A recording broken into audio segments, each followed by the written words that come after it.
सम्राट studio Sangrampur.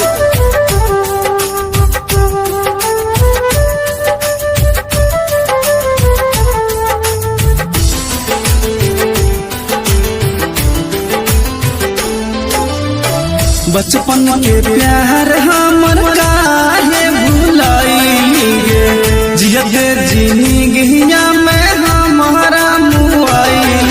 आगे रनिया काहे गेली हमारा भुलाए, आगे रनिया काहे गेली हमारा भुलाए। रातो दिन देखा हलिया तोहरे सपना मागे, तोहरे में बसा हमारा पराना। आगे रनिया कह गेली हमारा भुलाए, आगे रनिया कह गेली हमारा भुलाए।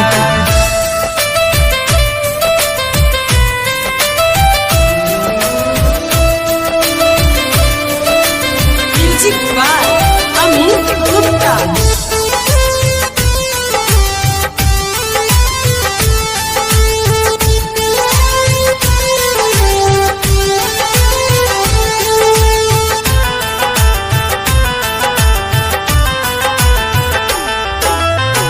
करके तो प्यार जिंदगी जहरा बनाइलिगे, वादा कैली सातो जन्म एको ना निभैली। आगे रनिया कह गेली हमरा कह भुलाए, आगे रनिया चल गेली हमरा ठोकराए। हो तो बियाहवा जब जाई ससुरागे, अपने ही हाथ खिलाई के जहरा।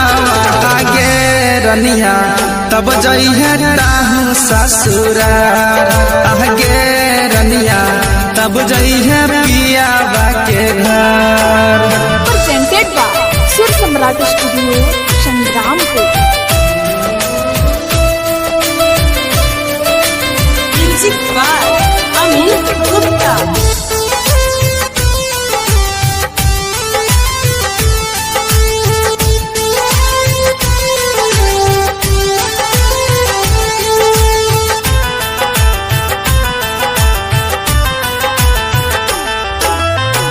मीठा मीठा बोली के तो हमारा लुभाइलिगे, हब है कि प्यार तो हमारा सिखैली।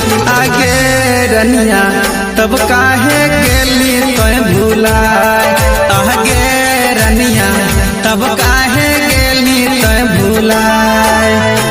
जानू सोना कह के रोजे करहली फोना मांगे, तोहरा बिना नहीं लागे जय के मानावा। आगे रनिया तोड़ी देली दिलावा के आस, आगे रनिया तोड़ी देली काहे विश्वास।